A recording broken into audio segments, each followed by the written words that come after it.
Vamos abrir nossas Bíblias no Evangelho de Mateus.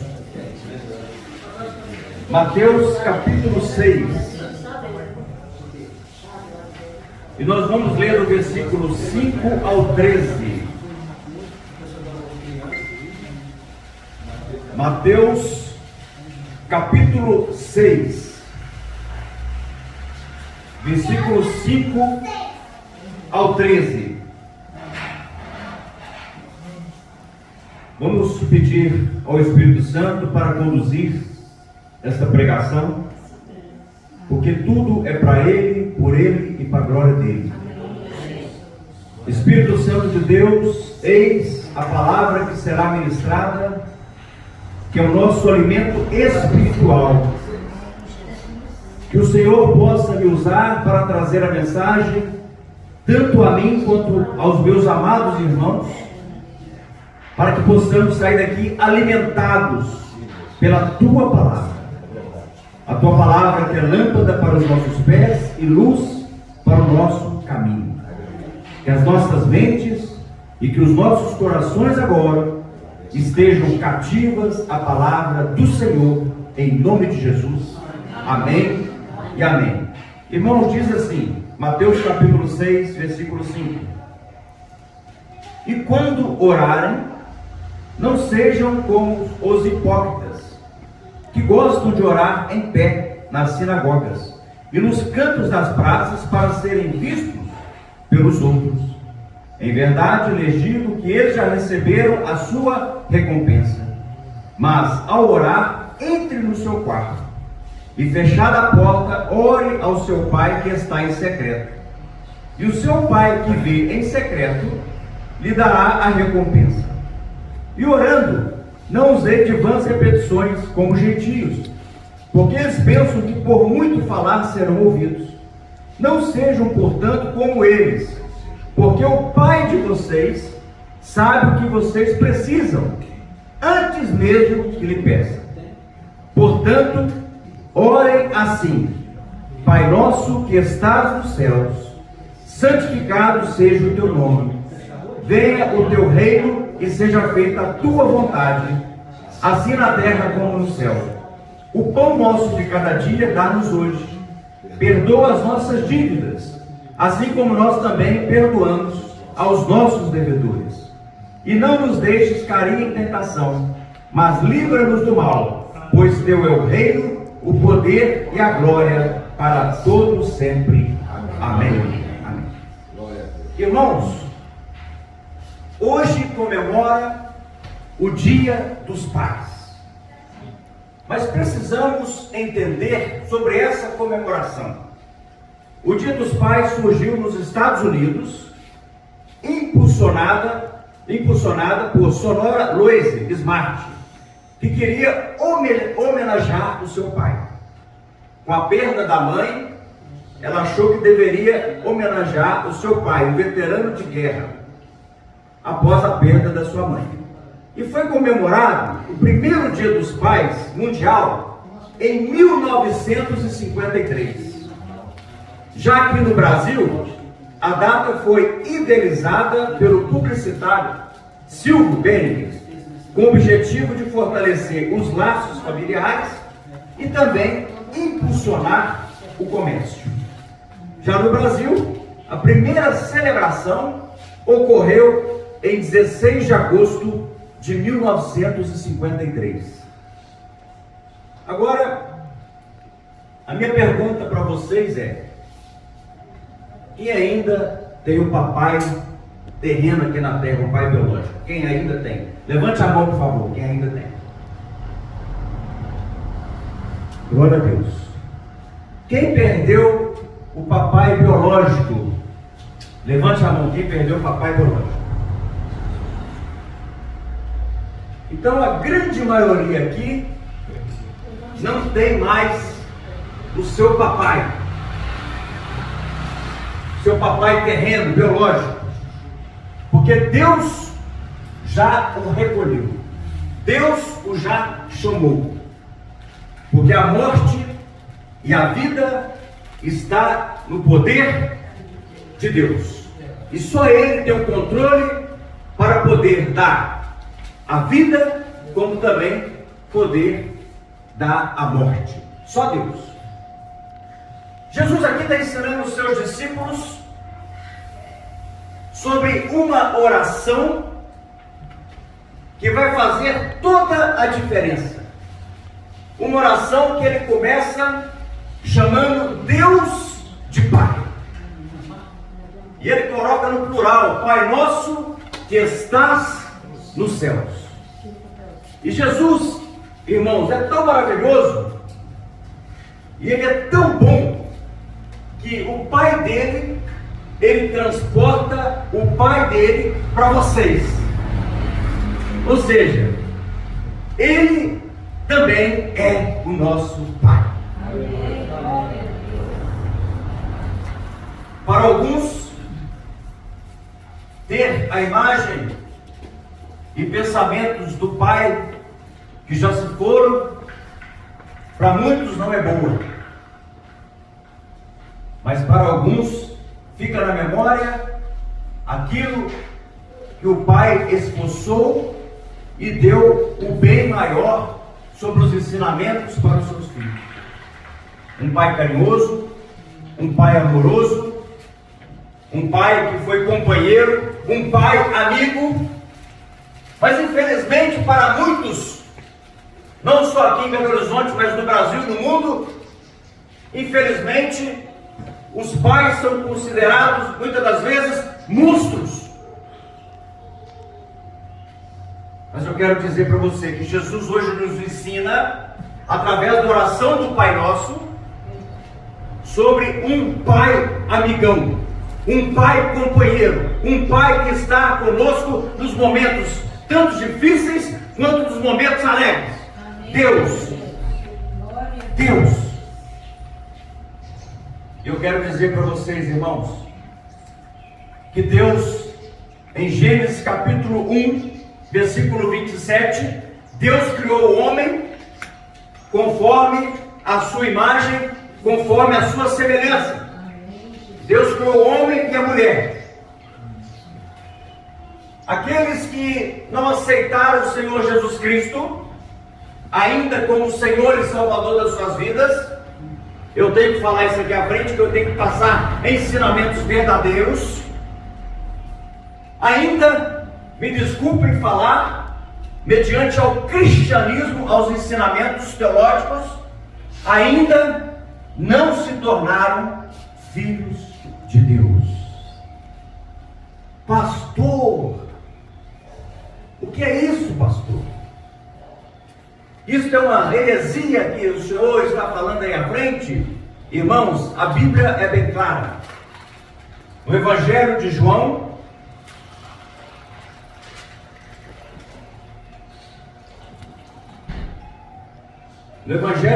capítulo 1, 10, 17. Antes de eu entrar na oração de Mateus, vamos lá para João 10, 17.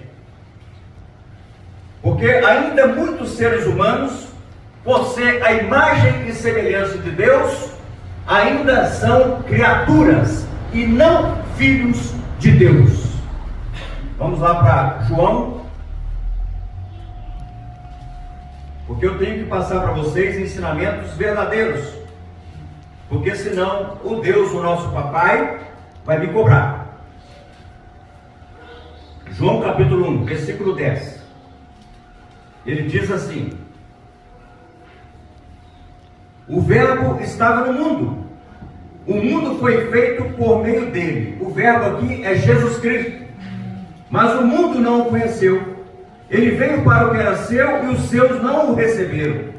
Mas a todos quantos receberam, deu-lhes o poder de serem feitos o que, irmãos? Filhos de Deus, a saber, aos que creem no seu nome, os quais não nascerem do sangue, nem da vontade da carne, nem da vontade do homem, mas de Deus. E o verbo se fez carne e habitou entre nós, cheio de graça e de verdade, e vimos a sua glória, a glória do unigênito do Pai. João dá o testemunho a respeito dele. mas a todos o quanto receberam. Receberam quem? Jesus Cristo. Foi para isso que Jesus, há mais de 2000 anos, Ele morreu por mim e por você, lá na cruz do Calvário. Ele fez um único sacrifício para nos dar vida e para nos transportar, nós como os filhos, para o seu Pai. Somente aquele que recebeu Jesus Cristo como Senhor e Salvador, Deus deu o poder para eles de se tornarem filhos de Deus. Muitas das vezes nós escutamos: todos são filhos de Deus. Há uma diferença entre a criatura e filho. Enquanto as pessoas, enquanto a humanidade não aceitar Jesus Cristo como Senhor e Salvador da sua vida, ela é apenas uma criatura. Ela se torna filho ou filha quando aceita Jesus Cristo e começa a andar nos caminhos do Senhor. Porque a Bíblia aqui é brincar. E Jesus está ensinando aos seus discípulos, apesar que esta oração do Pai Nosso é uma oração universal, é para todos, mas ali naquele momento ele estava ensinando aos seus discípulos. Ali no Sermão da Montanha, um discípulo chega e pede a Jesus: Jesus, ensina-nos a orar, porque não sabemos orar. A oração do Pai Nosso é específica para os cristãos. Eu não estou aqui e nem Deus faz acepção de pessoas, não é isso. Deus ama todos e Deus é para todos. Jesus é para todos. Jesus não é só para o cristianismo. Jesus é para todos, aquele que nele crê, para que possa ter a vida eterna.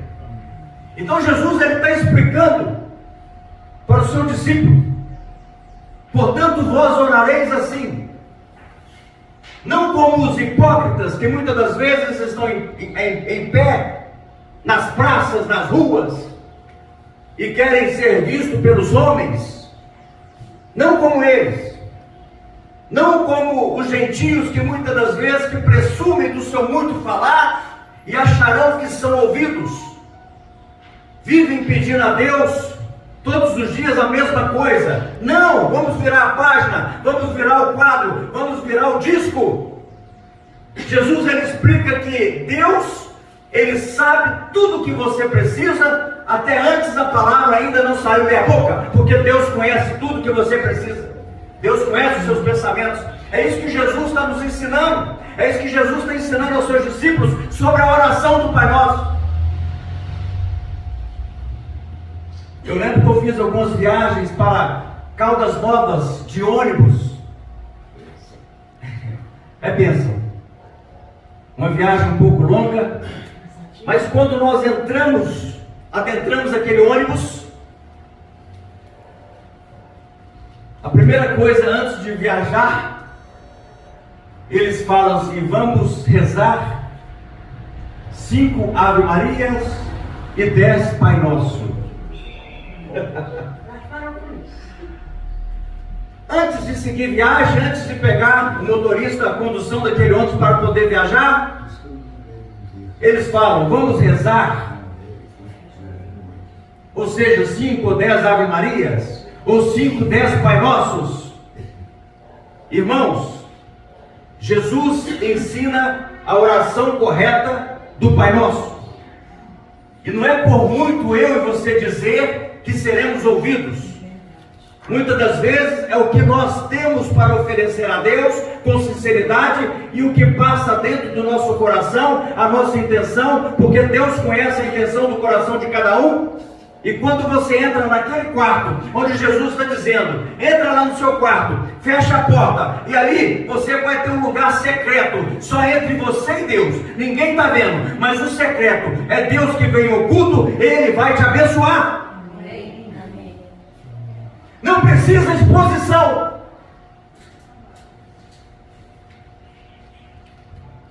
Tem muita gente que quer subir os degraus da vida expondo a exposição da sua própria imagem. e não a imagem de Deus. E Jesus está dizendo: quer ter um lugar secreto com o Pai? Entra lá no seu quarto e, fechada a porta, abre o seu coração, rasga o seu coração para Deus, que é seu Pai, porque Ele vai te abençoar, porque Deus é Espírito e Ele está vendo tudo, e importa que os seus adoradores o adorem em Espírito e em verdade. Lugar secreto é lá no meu quarto, é quando eu fecho a porta e eu vou conversar com Deus. Porque o que é oração, irmãos? Oração é um diálogo, oração é uma interação, oração é uma comunicação. Oração é uma comunicação entre você e Deus, que é o seu Pai. E ali você abre o coração para Deus, só você e Deus, e você vai expor aquilo que você precisa. E Ele já sabe o que você precisa. Ele já sabe a sua necessidade. Não precisa ficar repetidamente, várias e várias vezes: eu vou orar aqui 10 Pai Nosso, para me ser abençoado. O que importa é o que passa dentro do seu coração. O que importa é a sua intenção para com Deus. O melhor lugar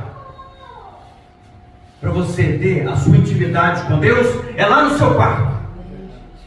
Intimidade, que eu estou dizendo, é relacionamento. É relacionamento entre pai e filho, filho e pai. Oramos aqui na igreja, amém, glória a Deus. Tem eficácia da oração na igreja, glória a Deus. Oramos lá no monte, glória a Deus. Mas o lugar que Deus quer nos falar muitas das vezes é lá no nosso quarto. É sozinho, é entre você e Ele. E quantas vezes eu entrei para dentro do meu quarto, fechei a porta, orei e Deus me respondeu. Por quê? Jesus está ensinando. Jesus, Ele está ensinando. E Jesus, Ele começa: Pai nosso que estás nos céus, santificado seja o teu nome. Deus, o Ser Supremo, a gente já começa a invocar o seu nome através desta oração, e com todo respeito, com toda reverência, porque santificado quer dizer que Ele é santo, Ele é separado, nele não existe pecado, nele não existe falsidade, nele não existe maldade, nele não existe traição. Ele é um Deus santo, Ele é um Deus justo. E quando nós iniciamos essa oração, Pai nosso que estás nos céus, santificado seja o teu nome, é uma forma de reverência, respeito para com Deus. E o que eu tenho para falar hoje é que muita gente está brincando com o nome de Deus, sem reverência alguma. Brincam como se nada tivesse acontecido e como se nada viesse a acontecer. Brincam e brincam com o nome de Deus. Opa, Deus é santo, Deus é separado, Deus não é qualquer um. Deus exige respeito.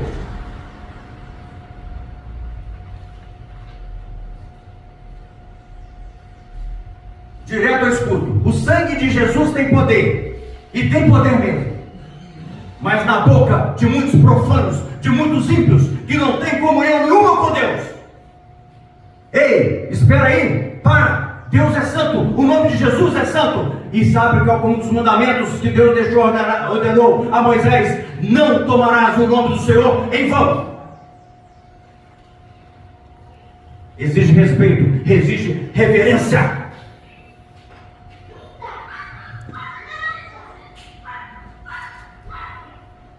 Venha a nós, Senhor, o teu reino.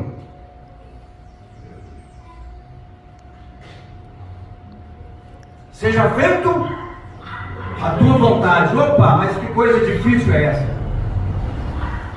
Que coisa difícil é eu e você deixarmos Deus fazer a vontade dele nas nossas vidas, que muitas das vezes nós com a vontade da nossa carne, do nosso eu, fazemos a vontade de Deus e deixamos a vontade de Deus lá em último lugar.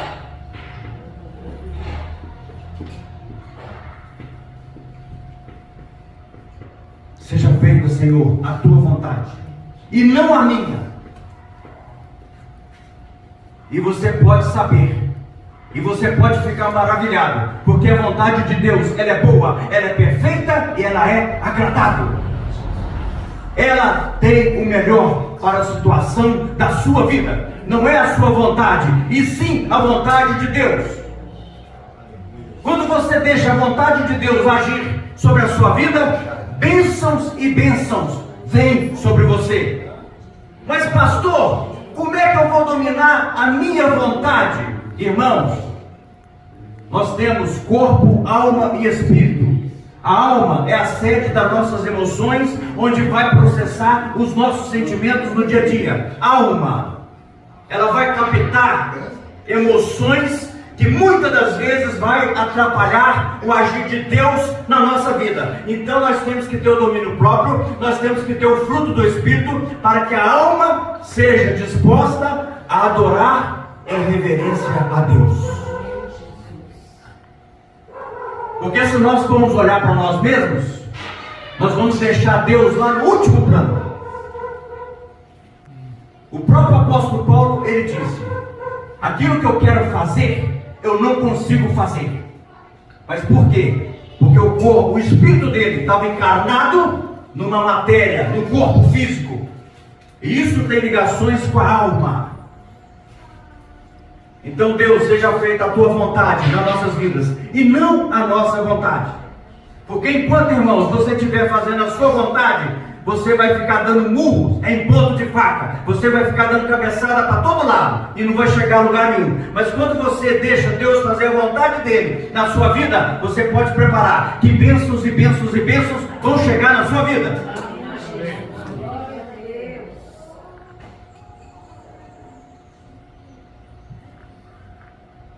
O pão nosso de cada dia sai hoje.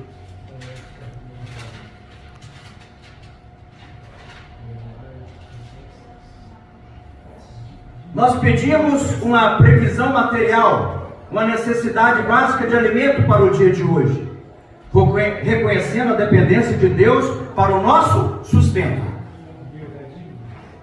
O pão nosso de cada dia dá-nos hoje. Mas muitas das vezes nós oramos para ser bilionários, né? Trilionários. E será que você, com tanto dinheiro, se Deus permitisse, será que você seria servo fiel a Deus? Ou será que aquele pãozinho gostoso com manteiga, as contas, graças a Deus, todas em dia, você vivendo a paz de Jesus dentro do seu coração, será que essa aí já não satisfaz você em todas as coisas, não? Ou será que muitas das vezes nós oramos e pedimos para ser bilionários? Contenta com o que Deus te deu. Chama contentamento. Tem muitas pessoas que não estão contentes naquilo que Deus deu para elas. Mas eu quero dizer para você, amado irmão, olhe a fila que está atrás de você. Você pode pegar um binóculo, que ainda você não vai conseguir enxergar direito. Tem muitas pessoas piores em situações de vida, piores do que a sua. O pão nosso de cada dia dá-nos hoje. Dá-nos hoje é hoje. Jesus, ele disse muitas das vezes para eu e você não preocupar com o dia da manhã. Sabe por quê? Porque o dia da manhã pertence a Deus. Vamos nos preocupar com o que nós temos hoje.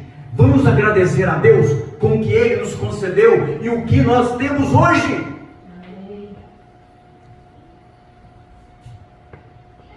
E Jesus, ele disse: o amanhã trará o seu próprio mal. Pessoas entram dentro de aviões, viajando, e muitas das vezes não chegam no seu destino. Aviões caem e morrem muitas das vezes todos. 300, 400 pessoas, 200 pessoas morrem. Entram dentro de ônibus e não chegam no seu destino. Morrem nas estradas. Não se levam de bens materiais nada. A única coisa que você vai levar, meu amado irmão, é as boas obras em Cristo Jesus. Porque os bens materiais vão ficar tudo aí. É passageiro. Diz a Bíblia que eu sou pó, peregrino, pecador. Nós somos peregrinos, nós somos forasteiros desse mundo. Nós estamos aqui de passagem.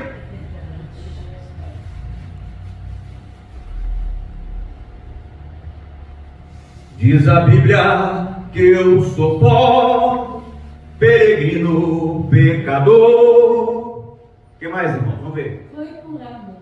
Foi por amor. Foi por amor. Oh, eu só sei que foi assim. Foi por amor. Ele te amou. Porque nós somos peregrinos, nós somos passageiros, nós somos pecadores. Eu e você somos pecadores. Mas eu e você, nós não vivemos na prática do pecado. O cristão que aceitou Jesus Cristo, ele não vive na prática do pecado, porque existe uma semente de Deus enraizada em seu coração. Já a criatura que ainda não aceitou Jesus Cristo como Senhor e Salvador, vive na prática do